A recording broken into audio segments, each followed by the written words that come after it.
Hi, everyone. Happy Friday and welcome back to Sin City Crypto. My name is David. I'll be one of your co-hosts. And, well, today, like every day, we're coming at you live from our studio in Las Vegas, Nevada. What an exciting day yesterday was, but that was yesterday. And, well, today is today, and we have an equally exciting show for you. Today is all about altcoins.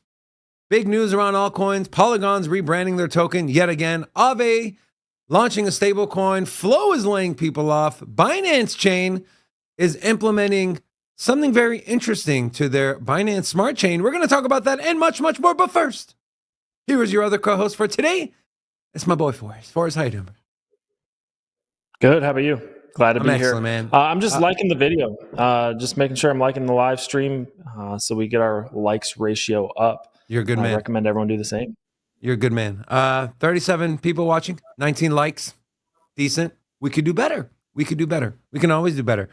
Guys, before we get started, I do want to give a special shout out to channel sponsor Cam's Blue Wire Technology. If you own a business, you want to maximize your networking and your IT, you're going to want to call Cam's Blue Wire Tech. Visit bluewiretech.com. They're going to walk you through everything step by step so you can focus on what's important. And that is bringing in the dough, baby. Or there's a link in the description of this video. Feel free to use that as well. Now, Forrest, it's Forrest Friday. We didn't get our giggles yesterday because we had some serious things to talk about. Well, we're laughing today. So all this week, we've shown video clips of people acting like idiots in Las Vegas. Swear, man, it's like people come to Vegas and they forget like how to act like a person. And apparently, this one, I can't really blame it on the tourists because it's a Nevada license plate. But let's take a look at what is in the... That is a kangaroo, my friends. There is a kangaroo in the back of a car in Vegas. You see this kind of stuff in Georgia, or is it, just Vegas people, or just I don't understand. I think that's a Vegas thing. I haven't seen any kangaroos around here. That's a David Carr. What about, are there any other wild exotic animals like lions or tigers or? I mean, honestly, not in the circles I run in, to be honest. Yeah. Brokioshi said, emotional support kangaroo. I would not be surprised. All right, then we have this, kind of funny. Girlfriend, I don't know why her age mattered, stripped naked and violently attacked boyfriend when he refused to sell Bitcoin and take her out to eat. Why would I sell my Bitcoin to take you out to eat? I wouldn't even do that for my wife, and we've been married for 12 years. She knows how important Bitcoin is. And then we have a life hack. We like bringing you life hack, guys. And, well, if you just can't afford a grill or an oven, and, you really just want to cook something real nice when you're at work, well, we have a life hack for you. And pay attention, get out your notepad, and take notes. So first, you want to take a desk and pierce a hole through said desk. And then you want to take your, what is that tool called, by the way? It's a buzzsaw. Let's go to Home Depot. I don't know. So you want to do that. And so what it's essentially doing is creating a little chimney thing. And then you open the first drawer of your desk and, well, you cut. And you know what, guys? I'm going to fast forward here, okay? So the top one, you cut a smaller square. Bottom one, larger square. Well, you might be wondering, well, why is it cutting larger and smaller squares? Well, you're about to find out. So here we go. We put a grill there, and then we put a temperature. Oh, man. You know what I like most? Cheese grater. He's wearing a suit, and he doesn't have any shoes. I don't know why. He used all these power tools. I don't understand. Load up the charcoal in the very bottom drawer, and make sure to have your mitts on. Makes sense. Man, what do you think this guy cooks in here? Just curious. Pizza! No, it's not. I swear to God, bro. And he grates the cheese from the top and it goes to the bottom. And then, bam, there you have it. A fresh pizza. And how much did that cost you? One thermometer, one cheese grater, some charcoal. Bam, there you have it, guys. Life hack, you're very welcome. That's everything but fresh. Like all the toxic chemicals in the paint, that can't be healthy. No. We don't really pay attention to the stuff we put in our bodies nowadays, all right? That's all I'm going to say. Then we have, this man is a prophet. I'm sure a couple of you have seen it, but maybe also Raul San Miguel said barbecue chicken pizza. I hope it was barbecue chicken pizza. I hope not. And so, Forrest, have you seen this video? I have not. What up, Council? I'm here to discuss artificial intelligence. AI is going to take all of our jobs and render us useless. And I, for one, am stoked. I hate jobs. I had a job once, and everyone there talked in weird voices. AI is going to 86 all of that. But we'll still need money. Yeah. That is why I'm asking the government to step up and make sure we're breaded. We're proposing a small payment plan or small PP of 10G a month for every citizen so we can party and look hot and enjoy our free time. Now, you know, it's serious. It's not like it is serious. We need 10G. There we go. We need to get breaded. Am I getting old, or are these actual like real, way people are talking? I don't know. Do you disagree with anything he sounds said? Like California. Sounds like California. I mean, it sounds like some stuff that's probably already going on in California. So I don't know if he's in California, they just might say yes. The man got a point. Yeah, California loves dishing out free money, but it's not really free. And then, guys, I talked about this on a Twitter space yesterday. We talked about it on the show yesterday. How fast are these exchanges going to start relisting XRP? Well, we got our answer. The first one. Well, I don't know if it was the first one. Kraken might have been the first one, but here we go. Paul Graywall, the chief legal officer for Coinbase, tweeted this yesterday at 12:40 p.m. So just a few short hours after the judgment came out. We've read Judge Torres' thoughtful decision. We're carefully reviewed our analysis. It is time to relist. You can officially buy and sell XRP on Coinbase. So big. Can we get a round of applause for XRP, for Coinbase? Way to step up, Coinbase. It's about damn time. Also, Kraken. They announced shortly after, new token available in the U.S., XRP. And to me, that leaves one exchange, one big U.S. exchange, and that is Gemini. Although they haven't officially relisted or announced that they've relisted XRP, they did tweet this at 11 o'clock in the morning Pacific time yesterday. Given today's ruling that the sale of XRP is not a security, Gemini is exploring the listing of XRP. I said it yesterday. The way these exchanges make money is through trading fees. Well, what are people trading right now? What do people want to buy and sell? Well, it's XRP. The volume on that went through the roof. And then also, I Trust Capital, which, by the way, is also a channel sponsor. They are also offering XRP on their platform again. I got this email today because I am a customer. We're thrilled to announce the return of Ripple back on our platform. Log in today to start buying and selling Ripple through your tax advantage IRA. And if you guys want more information on I Trust Capital, this is their Twitter handle, I Trust Capital. Yeah. So, Forrest, are you surprised Gemini has yet to relist? Well, maybe someone said, do they even have XRP? That I'm not sure. But are you surprised they haven't, at the very least, listed it or relisted it if they've listed it before?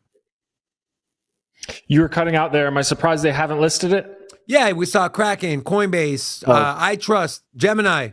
Why would you be last, right? Gemini, I almost said that they've had run-ins with the SEC, but like all the exchanges have at this point. I don't know why. I genuinely don't. I don't know why they would be the last to relist. It could be something behind the scenes. It could be the market makers they work with just don't have enough XRP yet to supply it. There's all sorts of like mechanical things that go on behind the scenes. I don't think it's as easy as just flipping the switch and saying, oh, we offer XRP now. They actually have to find and partner with market makers to provide XRP. Those market makers with the deepest pockets may already have exclusive partnerships or agreements with Coinbase or some of these other exchanges. So there's probably a lot of things going on behind the scenes that it's probably a little bit more complicated. So there could be a number of different reasons why they're a little bit slower to act. Also, I do want to note they are in a legal battle with Barry Silbert and Digital Currency Group. That's DCG. If you guys remember, I know it's been a while, but if you're a Gemini Earn user, your money's been locked up because of the whole Genesis Global Trading. And DCG, they're looking to, apparently, if you've been following the news, which I have, Barry Silbert and DCG have been taking all their investors to the ringer. They're buying time. They're using, I forget the term or the label they use, but some sort of illegal, not illegal, but like unethical tactics to buy time and essentially not do anything either way. And so They might be too busy with that. Either way, I do expect Gemini to either relist or list XRP. And guys, we're talking about liquidity, right? How easy is the access? We're going to get into the crypto and that stuff in a second. But first, Larry Fink is like our mascot now, I guess. He was on, what was he on? MSNBC. Or no, sorry, CNBC.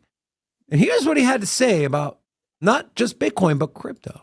Rocco, what you think it is? Can you talk about how where crypto fits? Well, I can't talk about Bitcoin because we have a filing with the SEC, so I'm prohibited. I can talk about crypto in general, and I can talk about what we have done. You know, we believe we have a responsibility to democratize investing. And we've done a great job, and the role of ETFs in the world is transforming investing. And I think we're only at the beginning of that. I mean, we believe the fixed income market is going to become multiple $1 trillion in ETFs. Equities will continue. More and more of the market will be delivered through an ETF platform. If you think about what was done 20 years ago now with the advent of a gold ETF, that really democratized gold investing. It brought down the cost of transaction for gold. I mean, the cost of transacting physical gold is absurd. And now with crypto, the idea of democratizing that role, the cost right now to transact is quite expensive. We're talking points, not decimal points. And so that's a big point. Two, over the last 5 years, more and more global investors are asking us about the role of crypto. And as I said, I do believe a lot of crypto is going to be, I want to pause real quick. I want to think about, and you might be saying I'm overanalyzing, and I don't really care. I overanalyze everything. The words he used, our investors are calling us and asking us about the role of crypto, not crypto as an investment, not crypto as a long-term hold or Bitcoin, but the role of crypto. Thought that was kind of interesting. Let's continue the video. international asset. It has a differentiating value versus other asset classes, but more importantly, because it's so international, it's going to transcend any one currency and currency valuation. If you just look at the value of our dollar, how it depreciated the last two months and how much it appreciated over the last 5 years, I mean, an international crypto product can really transcend that. And that's why we believe there's great opportunities, and that's why we're seeing more and more interest. And that interest is broad-based worldwide. Can you talk? Forrest, what are your thoughts on what Mr. Fink, one of the most influential people in the entire world? I mean, he could literally probably pick up the phone and get Biden on the phone tomorrow. Not sure he'd understand what Biden has to say, but that's not the point. Yeah, so I mean, at the end of the day, he's just talking his book. He's just pumping his own bags. It's no different than what you see the big influencers on Twitter do, right? Check out this coin. Check out. He's just at a grander scale. He's like, check out this. He's like when a big influencer in the bull market's like, check out this micro cap coin. It's going to pump 20x. He's just doing the same thing, but at a larger scale with Bitcoin. I think it was when Michael Berry shorted all the mortgage-backed securities back in 2006, 2007. The trade, he had to sit on that trade for like a year and a half, 2 years, going underwater on it. He had a ton of people withdraw money from his fund, and it wasn't until the big guys got in on the trade too that the trade started going that way. So ultimately, like, once the big guys get on board, they're just going to jump on board and they're going to talk about how great Bitcoin is, how great crypto is, because now they're in on the trade. 2 years ago, when Larry Fink was saying, bad things about Bitcoin, it's because he didn't own any and didn't have any exposure to it. So people always just talk their bags. Bag pumping. You don't think, are you still in the camp? And I'm not sure if it was you or Robin that mentioned this, that all the positive he's talking about Bitcoin is not really his personal. It's just, they're launching a product. They're trying to create excitement because, They're trying to get people to buy in because guess what? When you buy their ETF, when it goes public, they make money off of a percentage, which I believe they mentioned it's going to come out as 65 basis points, so 0.65%. Are you still in that camp that he doesn't really give a shit about Bitcoin or crypto and what it can potentially do? That it's just, hey, we're rolling out a product, let's do some PR around it. Yeah, 100% to think that. I don't think he cares about the nuances of crypto or blockchain technology. I think it's 100% he sees an opportunity. There was proven demand for it in the last bull market. It runs cyclically with the Bitcoin halving cycles. They need to find a place to make money, and they've identified blockchain and Bitcoin and crypto as an area that as a hot area for them to make money. Look, he's just talking his book. Whatever he's got to say to make BlackRock more money and gain more control, that's what he's going to say. Fair enough. All right, guys, let me, before we move on, let me check the metrics. 162 viewers, 68 likes. Guys, we don't ask much of you. We ask you a few things. We ask you, just make sure you subscribe, follow us on our social medias, and like the video. For the love of God, please like the video. If you're sitting here watching, I know you like us. I know you like the video, or else you wouldn't be watching it. So let's prove to YouTube that this is a good show and a good video. And the way we do that is we press that little like button with the thumbs up. That tells YouTube, guess what? Thumbs up. This video is good. Let's show it to more people. Thank you very much. Now, before we get into the markets, quick shout out to channel sponsor, I Trust Capital. I did bring them up earlier. They are relisting XRP. If you want to buy XRP, or you want to hodl Bitcoin or any other crypto, and you don't want to, and you plan on using it for your retirement, you're going to want to open an I Trust account. Click the link in the description of this video, and you'll receive $100 once you fund that account. Now, with that being said, Forrest, that's some bad news, man. Bull market's over. Bitcoin 30,700. We're at 32,000 almost. Is the bull market over for us? No, I think everything's still positioned very bullishly. I think we just obviously with the news yesterday, we had a crazy day where everything had to reprice based on new fundamentals. And what those new fundamentals were that crypto and altcoins in particular are not necessarily deemed securities. Going forward, it's much less likely that Ethereum will ever be labeled a security legally. Right. Same thing goes for XRP. Same thing goes for the big ones that had just recently been labeled securities. You had Solana, Cardano, Avalanche remained unbothered by that, but Polygon as well. So all of those coins just were trading at a discount because there was risk that the SEC could come in and label them. What's up? You said discoint. I like that. Discount. Yeah, discoint. Coins at discount. Trading at a discount. Trading at a discount because there was risk that they would be called securities and that you wouldn't be able to trade them on major exchanges in the U.S. and they'd lose all sorts of volume on the U.S. But that doesn't appear to be the case anymore with the recent XRP Ripple case. Aside from that, I don't think that obviously that's very bullish for altcoins, and that's what we're seeing is a correction in altcoin dominance, Bitcoin dominance dropping back down. But now we're starting to see people probably take some profits on all of their trades from yesterday. We're seeing that pullback, seeing a pullback in Bitcoin, which is interesting. I still believe the 9,000 or so Bitcoin that's being moved around by the U.S. government is probably in play, and I'd imagine that might be playing into why we're seeing this correction today. But overall, I still think the trend is very bullish. It's just you're going to get punished if you aped in at the top yesterday and FOMO'd in. Forrest, but can't we assume, and or isn't the U.S. government supposed to be doing these selling their Bitcoin like OTC? Do you know anything about that? As far as is there a limit as far as once it's over a certain amount of money you do OTC, or can anyone do it on an exchange or do a spot?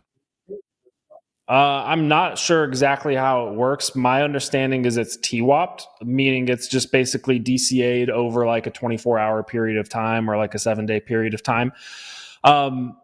Yeah, I think it's just market sold, if I'm not mistaken. There maybe could be auctions. There's certainly different ways that they could do it. I think in the past I've heard of maybe an auction format, but I genuinely am not knowledgeable on this. But I know everyone's freaking out about the government selling their Bitcoin. I don't think they do it OTC. 9,000 Bitcoin is a crazy amount of Bitcoin to have to try to find an OTC deal for. Forrest, we're tanking here. Can we pull up a Bitcoin chart? We're at we opened the show at almost 31,000. Now we're at 30,500 and descending rapidly. Is the government selling now? What's going on? Is just people taking profits? Natural ebbs and flow of the market? Explain to us, please. Help us. It's getting against man. Yeah, let me check Twitter, see if there's any news here. While Forrest is doing that, while Forrest is checking Twitter, let me try to see if I can pronounce your guys' names here. Give you guys some shout outs. So some new people here: Jose Rodriguez, Zeth Buchanan. Who else we got here? We got Sean. We haven't seen Sean in a while. How you doing, my friend? Yeah. Welcome back, buddy. Het Brett, Rin Tin Tin. Mike Volmer said he sold all his XRP bags. You liar, Mike. You've been so vocal about XRP. I highly doubt that. IMJ and welcome. Also, we have a new Nightbot is in the chat. Nightbot, all it does is seems to post our socials. Interesting. And then who else we got? There was one more name I saw here. New Crypto. To all of you, hola, welcome. Forrest, did you find anything as I was rambling names off? No, nothing news related. It could be Bitcoin, or it could be the government selling that Bitcoin. More so, what we've done is we've just put in a deviation. I can talk to the chart a little bit. Yeah. If I can share my screen here. So, what happened here was you have your big level, your big resistance level at 31,000, and that's a double margin pressure level for the 5x and the 2x. We held resistance there twice, and we kind of held resistance here multiple times before. But we held resistance there twice. We started launching off of it. We came back down, and now what we've done is we've re-entered this consolidation range. Let me remove these indicators. Get rid of that. Right. We've re-entered this consolidation range between 30,000 and 31K. And what that's when we re-enter here, that's very bearish. Right. Oftentimes, when you re-enter a range, you rotate directly back down to the midpoint, which in this case would be roughly 30.5, which is kind of where we're starting to see a little bit of support, a little bit of a bounce. If we obviously lose that and lose this little trend line, would be looking to trade back to 30K. Look, 30K is a pretty clean place of demand, so we could certainly see a bounce there. We lose 30K, then it's not looking great. Something's probably going on behind the scenes, and you could definitely trade back down towards 28K. The problem is, when we zipped up here from 25 to 30, essentially 31.4 initially, is we didn't build a lot of support along the way. We kind of just had this kind of fair value gap where we just zipped through in volume, and a lot of times that's considered an inefficiency in price, and we're probably going to, or not probably, I'm not going to say probably, but there's a chance that Bitcoin comes back down and tries to put in some support somewhere in this region, right, before going up and higher. So something to keep an eye on. As of right now, we're still fine. We're in the range that we've been in for a while. Altcoins have put in some solid moves, and otherwise we've just kind of got this little trend line here at around 30.3, 30.4 thousand that we need to try to hold. Yeah, and I personally, I don't think Bitcoin is going to go under 30K. I think that's a big psychological number. I think there's too much positive narrative, but I could be wrong.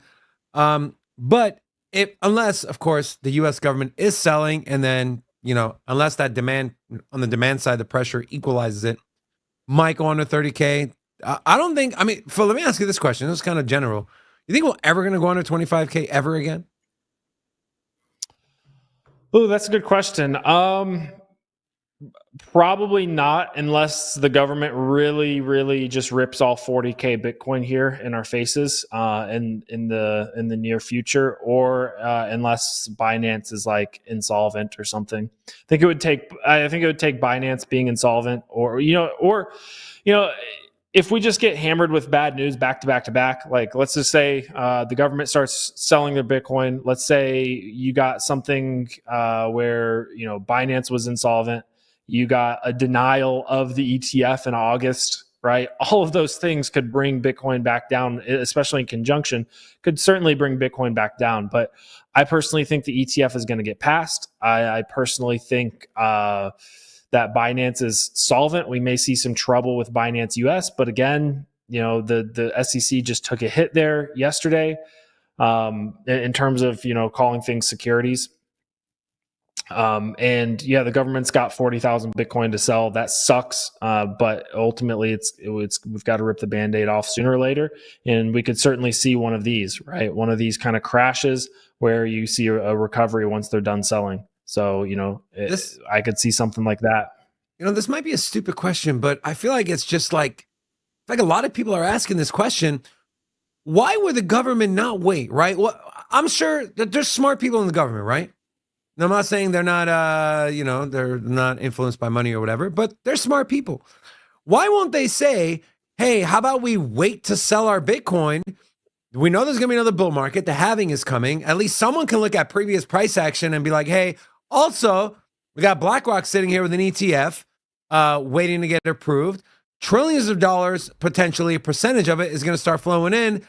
Instead of cashing in for $6 billion, we can cash in for $12 billion. Why? Like, I feel like that's such a common sense question, but I feel stupid asking it. Would you care to throw a dart at that answer? Two things. For one, I don't think they necessarily care about profiting on Bitcoin, mainly because they can print as much money as they want. They have unlimited money. They've got the money printer. Like it literally, like if the FBI, see any government entity needs money, they can just turn on the money printer and they're good to go. The other thing is, perhaps this is getting a little bit speculative.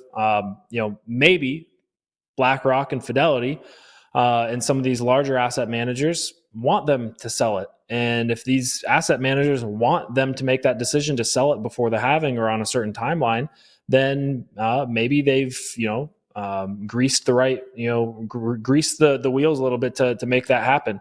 Otherwise, I mean, it could just be a policy thing. I'm not super familiar with the laws and the policies around there, but maybe there's laws around, timeline for how long the government has to auction off or sell seized assets. So it could be policy related as well.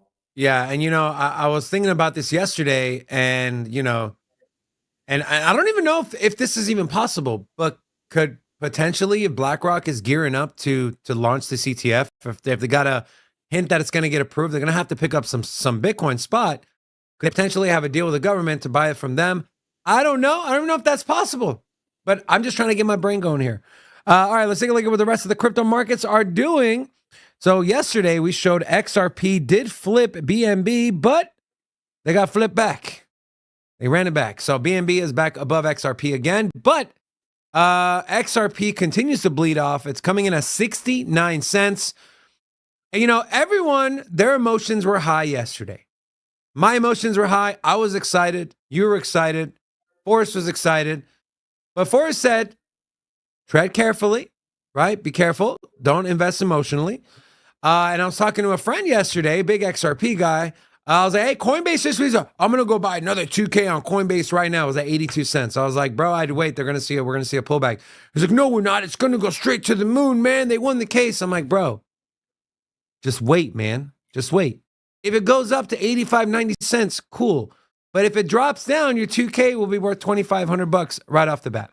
And so here we have it. XRP, one of the largest losers over the last 24 hours, down 18.25%. Nothing goes up forever, guys.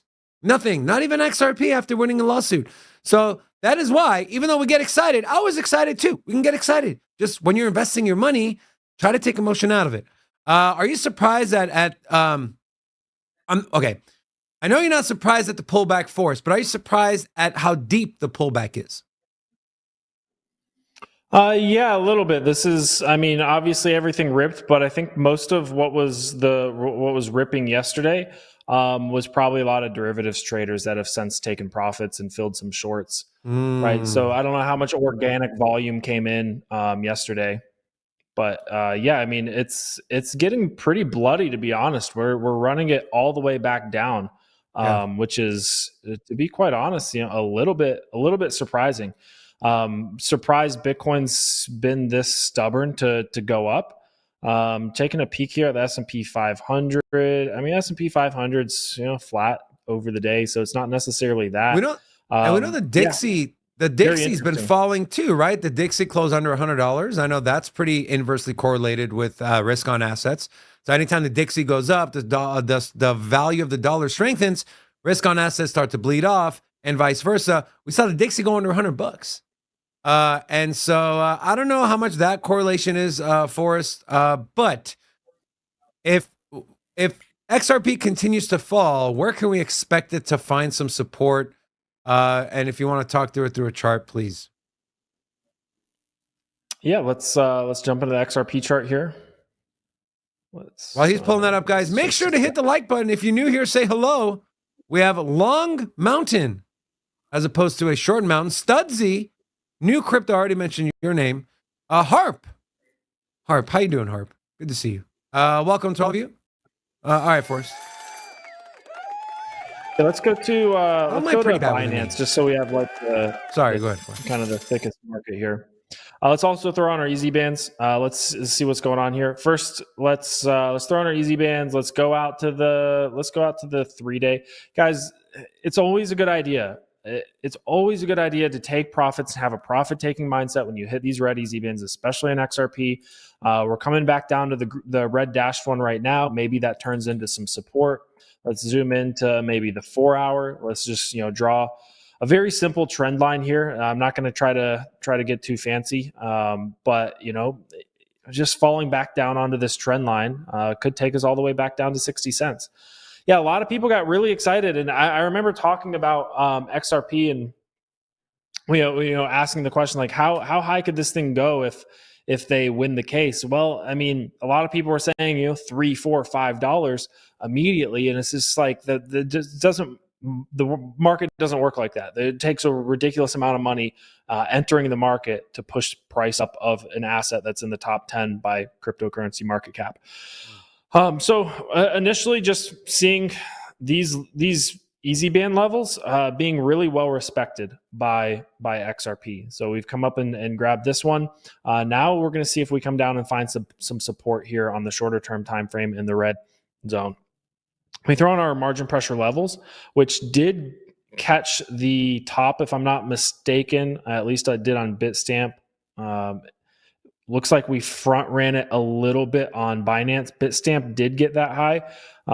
If we move these down to around our 21-week simple moving average and just kind of this range low here, or this local low, which is how I usually use them, that would have given us a profit target of around 90 cents. Now that's also giving us some support here at around 68 cents.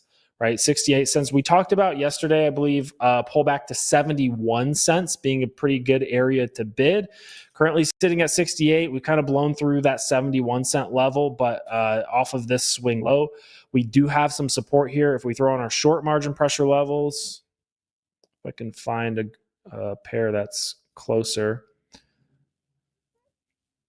I'm going to have to zoom out and go and grab them. Cool. And someone in the chat, all the way over.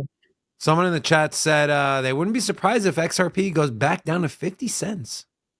So a big pump and then massive sell-off. I believe the same person also said this is the moment the people who have been holding their bag since 2020 have been waiting for.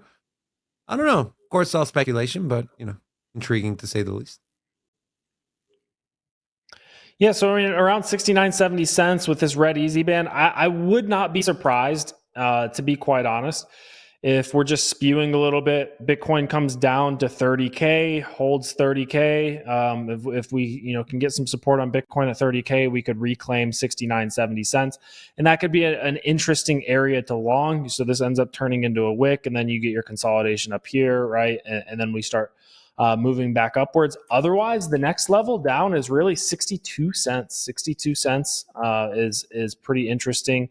And then you've got obviously your prior high here at around 58 to 56. So this is not something that I necessarily want to be shorting, but it's also not something that I really want to be bidding on like high leverage or anything. If you're bullish on XRP and you want to take a little bit of a trade here at around on a reclaim, right? I'd be waiting for this to reclaim 69, 70, 71 and holding up here before looking to get long. Right now, you're just trying to catch a falling knife, and I don't like doing that. Otherwise, take a peek at around 62 cents. Yeah, so I know that's not, extraordinarily. Well, here's the thing too. But, go ahead. No, and I'm just gonna kind of back you up here. But anyone who's ever charted or done TA or trading, when you see a rally like that, like just a blow off top, it's hard to find areas to settle, the support areas outside of what it's been trading at or consolidating at for however long it was. And so that is the unknown, and that is why we talk about sustained rallies. You want to see those bump and runs. You want to see a breach of resistance and come back and retest to build that support on top of the previous resistance and then take off. And more like a ladder move up versus 3 or 4 God candles on the 4 hour. And then bam, the crash is sometimes even harder. And so that is why if you are a trader, not if you're looking to hodl, XRP and you believe in it long-term, 5-10 years out, 80 cents, 50 cents. Your rate of return percentage-wise is going to be the same. Sure. Can you get some more tokens?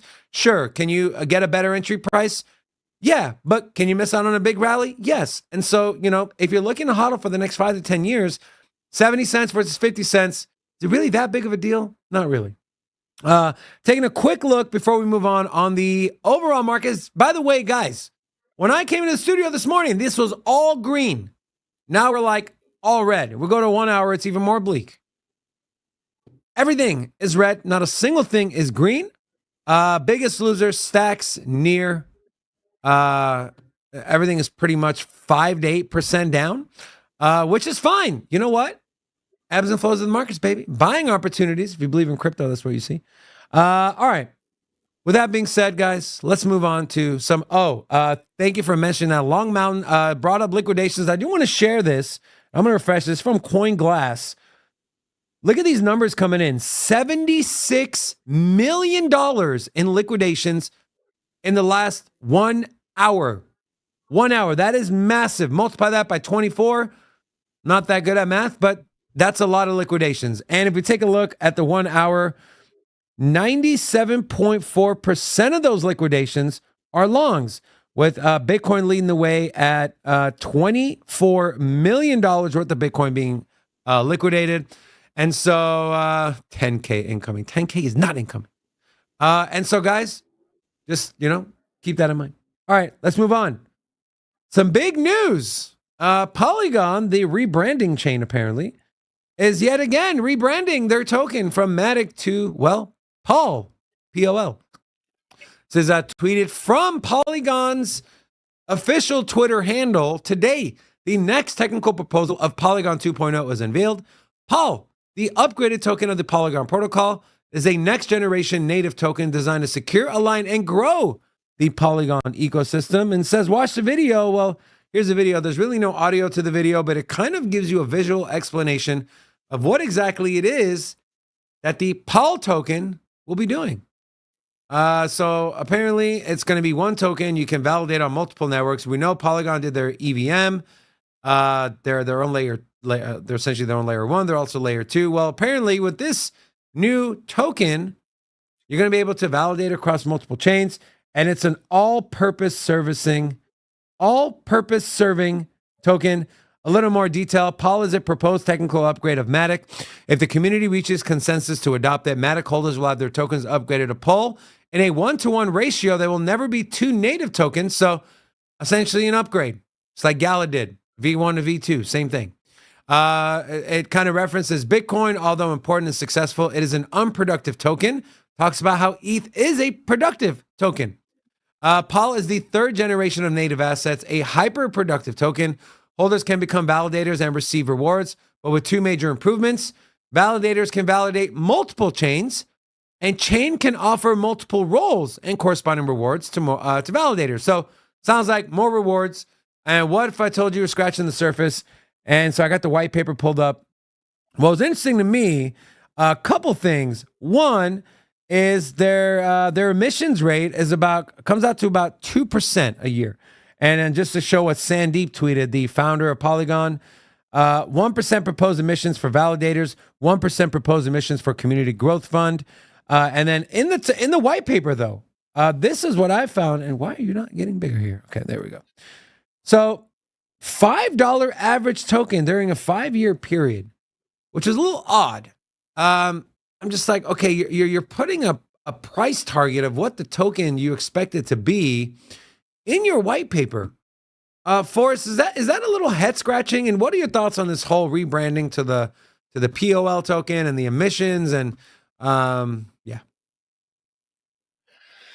Yeah, that part where they put in $5, I think they're just trying to pump the price, right? It's sitting here at like 80 cents, and they're just expecting $5. Yeah, I mean, look, that's probably classic Sandeep. I think it makes sense. Ultimately, they're launching a bunch of different chains. So when you have a bunch of different chains, you don't want to have like a bunch of different tokens because it just dilutes the value across those chains. So you just have like one token to rule all of the chains, so to speak, and it's kind of interchangeable and interoperable for all of the chains.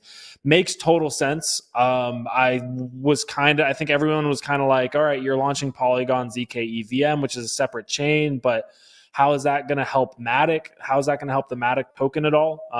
And now we kind of see there's been a plan all along. So I don't think this is necessarily like crazy, huge, amazing news, but I don't necessarily, it's good. I think it's solid. It makes sense. It's like the logical thing for them to do. Yeah, sounds like you would have take on it besides that. Sounds like you would have made the same decision if you were in those shoes. I mean, it does make sense, right? The whole idea. Go ahead. Their approach to scaling is just to create more chains, right? So like you have Solana that's trying to like scale all on one chain on the layer one. You have Ethereum that has kind of the slower, more expensive layer one that's like, very secure. And then you have these layer twos branching off of Ethereum, but they're all being developed by independent, people. Then you have Polygon, which is just creating like a bunch of different chains under their own Polygon ecosystem umbrella. So it's just a different strategy for scalability, and having one token makes sense. So yeah, like with what they're building, it's I think the most logical path. And Forrest, I'm a Polygon, I'm a Matic holder. I know a lot of people watching are Matic holders. Should anyone can you just real quick talk about the process of how this would happen? Let's say it passes. I hold 1,000 Matic tokens on either Coinbase or my ledger. Am I going to have to do anything? Like, should I stop buying Matic until the new token comes out, or how does that work? If I'm not mistaken, I genuinely don't know what their plan is for migrating the tokens. They may be able to just update the contract completely, so it'll just natively change from Matic to POL. So my main thing that I'd tell people is just do not do anything until you know with 100% certainty what's going on. Don't go click on some link and sign a transaction in your MetaMask account, because it's going to drain your wallet. There's going to be so many scams around this thing. If you've got Matic, you don't need to upgrade to Matic 2.0. You don't need to do anything manually. Wait until for official instructions. And if I had to guess, the way they're going to do it is they're just going to update the existing contract, and you probably won't have to do anything.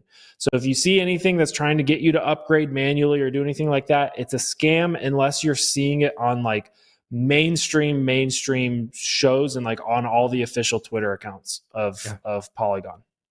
And that's great advice, because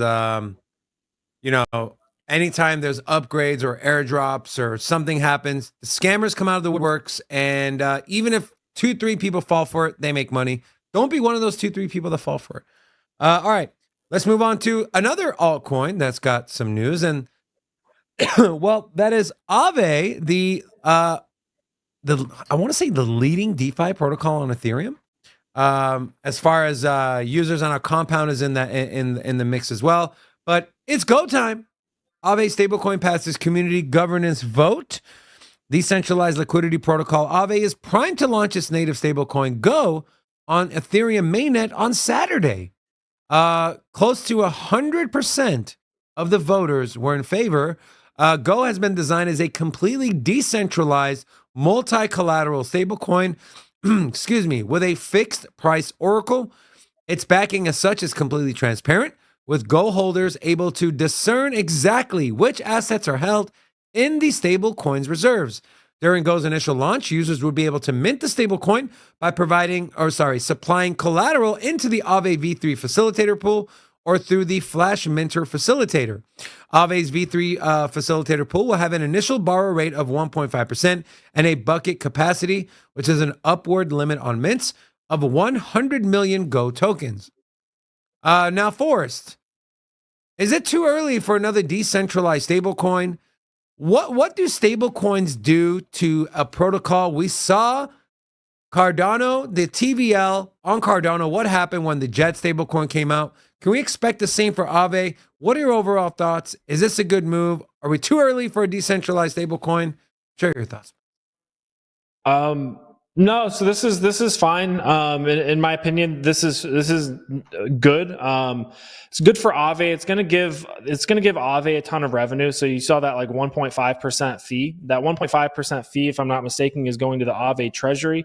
I would be absurdly bullish on Aave right now if that fee was going to go to Aave stakers, but they can't give it to Aave stakers because then that makes Aave a security. Unfortunately, why is that, Forrest? They gave it to Aave. Why would that make you extremely bullish for the people that maybe don't understand?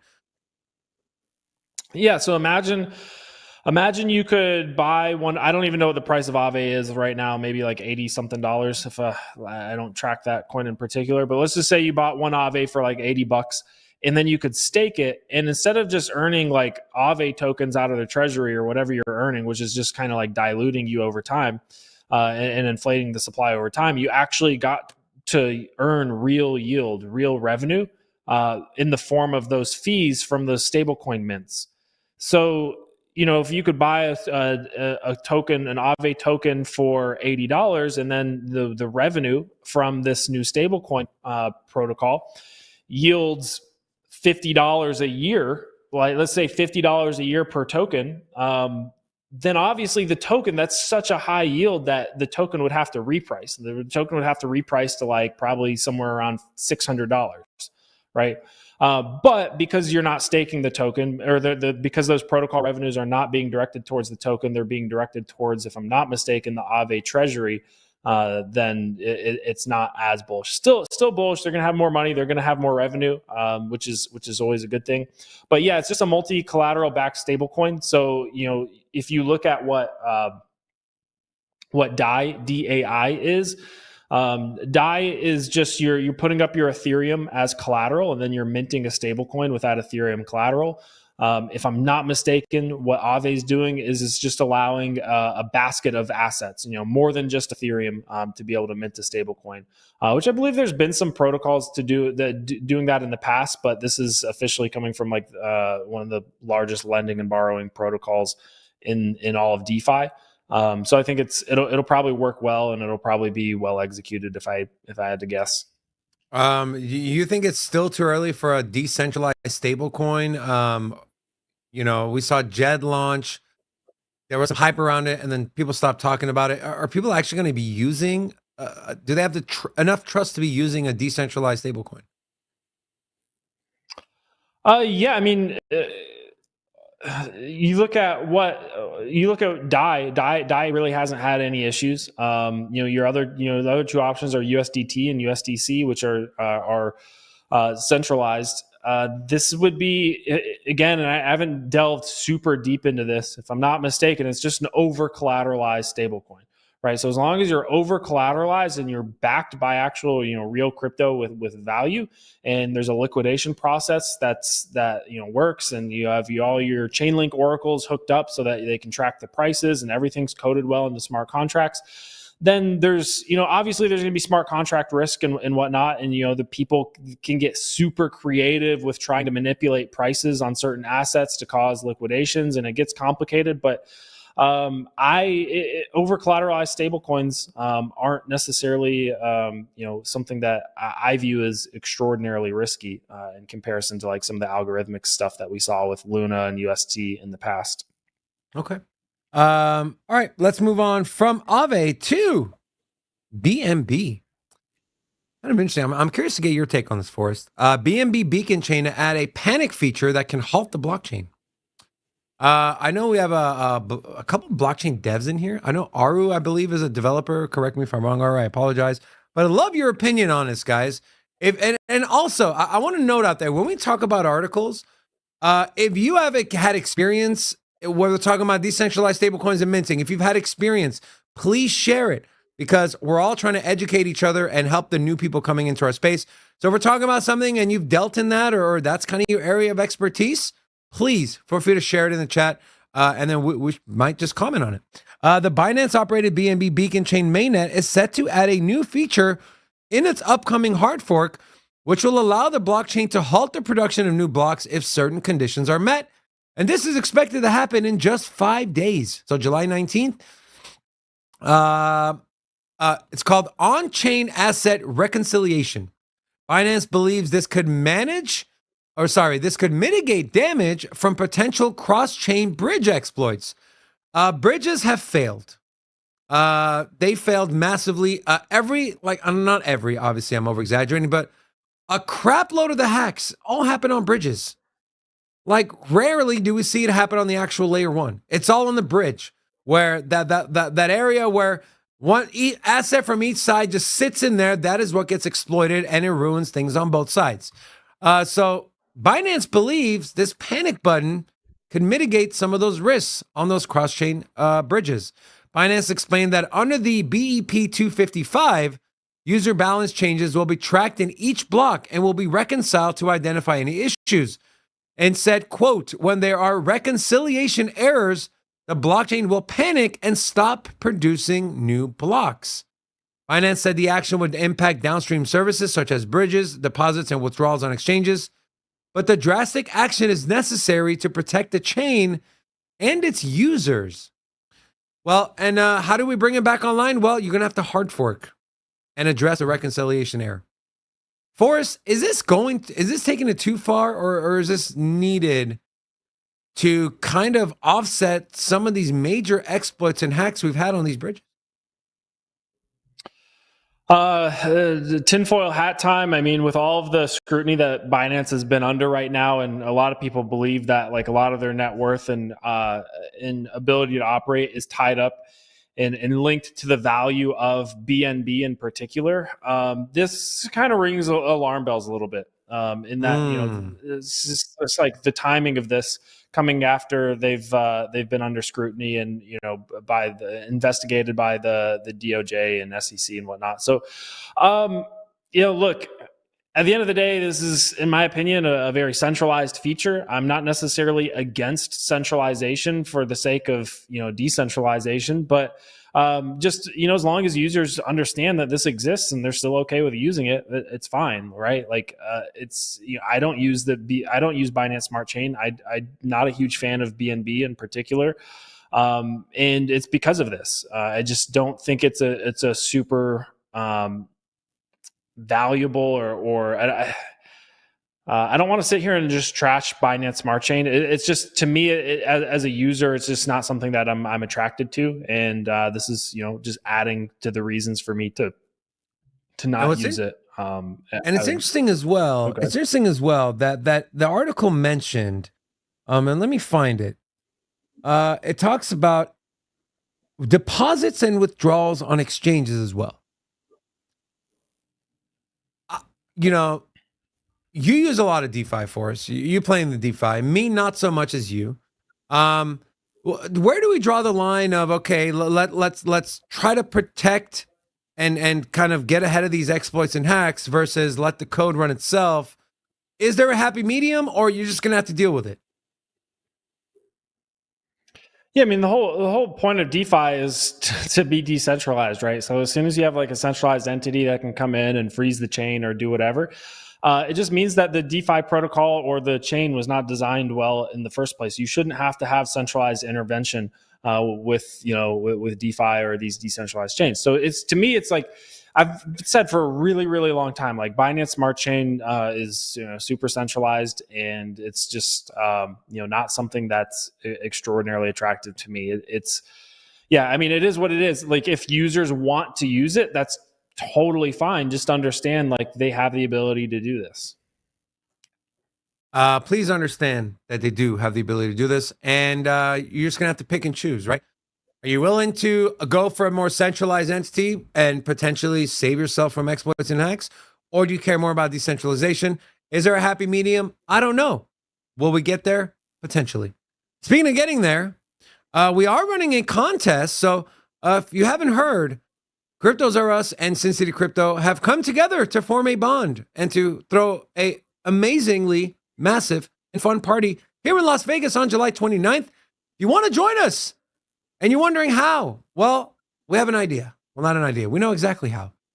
We have a ongoing giveaway happening, and you see a something pinned to the top of this comment pinned to the top of this chat, and that is our giveaway. We're doing 10 free entries to the Vegas party, and that is one of two only ways to get in. The other way is if you have a We Are All George NFT, which if you're from our community, maybe you do, maybe you don't. But regardless, if you think you can make it to Vegas, July 29th at the Mandalay Bay Foundation Room, enter the giveaway. Pretty simple. Subscribe to us on YouTube. And if you're already subscribed, just click the link and then follow us on Twitter. And if you're already following us, just click the link. You'll be given a valid entry. And we're going to pick 10 winners on the show on Monday. And if you're a winner, you'll get a +1 as well. You get to come in here. And I have some pictures here of the Foundation Room at the Mandalay Bay pulled up, just so you guys can see. By the way, it's going to be open bar, free food. We're going to hang out. You're going to meet a lot of industry, not just influencers, but you're going to meet a lot of projects as well, project founders, managers. And so this is kind of it's literally the top floor at the Mandalay Bay. So we got this one rented out. It's going to be an amazing time. I will be there. Rob will be there. Rocco will be there. George will be there, among other people. And so, guys, again, if you want to come, you want to join us and have fun, click the link. That's top on there. That's what the hell am I saying? I don't know. Click the link that's pinned to the top of the comments. Also, I want to give another shout out to channel sponsor Cam's Blue Wire Technology. Make sure to visit bluewiretech.com if you want to maximize your networking and IT. They are channel sponsors, so big shout out to them. Also, big shout out to my man Forrest. Thank you so much for joining us all week, my friend. You looking forward to your weekend? What do you got? Anything planned? Nothing really. I'll probably try to play a little bit of golf if the weather's nice, but otherwise, nothing too crazy. Just work, research. Immediately after this live stream, I'm going to do some research and try to figure out why this market's going down. Right now, to my knowledge, it just seems like it's a technical move. I wish I had a better reason for you guys for why it's going down. A lot of times, though, we get some breaking news and we find out all along it was insiders that knew something that hadn't been released yet. So right now, it just looks like people got way overextended, aping in on leverage yesterday, and now they're just getting washed out and liquidated. And in my opinion, it's probably if you're using low leverage and some spot buys, it's probably a decent dip buying opportunity. Knock on wood, I could always be wrong, and maybe we go down from here, but everything still seems generally bullish. So hopefully some spot buys here will be will pay off in the next couple weeks. That's kind of a roundabout way for me to answer what I'm doing this week. That's okay, man. Guys, if you don't have the time to do the research Forrest does, and you want access to that research, first, you're going to want to follow him on Twitter at 00Forrest. That's Forrest with 2 R's. And then if you want access to that research, there is an affiliate link in the description of this video. Go on there, support Forrest, support the channel. The man puts a lot of time and effort into his research. And so Forrest, we thank you as always. Also, big shout out to Rocco. Who was that? That's been a member for 9 months. R.A. Daniel. Thank you to all of you that support this channel, whether you're a channel member or you super chat or you gift memberships or whatever you do. Thank you all so much. We appreciate it. Also, Follow us on Twitter at Sin City Crypto 1. There's plenty of other ways to support the channel. There's plenty of ways to follow us and just follow us. Also, merch store, 89crypto.com. You'll find Sin City merch, but also other merch as well. Bitcoin, XRP, Cardano, Ethereum. You got a Shiba Inu one on there? Shiba Inu. A lot of the fun stuff. And with that being said, guys, It's growing. I've spoken a lot. My mouth is dry and can't seem to formulate correct words. So with that being said, Rocco. All right. Guys, thank you so much for tuning in. It's been an amazing week. It's going to be an even more amazinger week next week. Come back on Monday. We're going to do the drawing. Have a great weekend on behalf of all of us here. We love you guys. Sin City, crypto. Everybody know what we here for. Entertainment and info. Gonna show you how to get that big dough. So every day stay tapped in. For big facts, no capping. With Bitcoin, if you're in, then you win. We divide the pie with no fraction. It's Big Rob, David. I split the game, but they gave it. Name the coin that's your favorite. I got dry powder, why save it? To the OGs, new beginners. Special shout out to the well members. Buy the dip, sell winners. Ain't really nothing you can tell sinners. Tune in for the latest new flavors. They gonna teach us mean coins. They polarizing like barbecue chicken pizzas. I laugh with a major grin. Laggers, we trade them in. Baddies, they came to sin. And sinners gon' play to win. Screaming, hola, till my bags are flowing over. Hold ya to the moon and to the solar.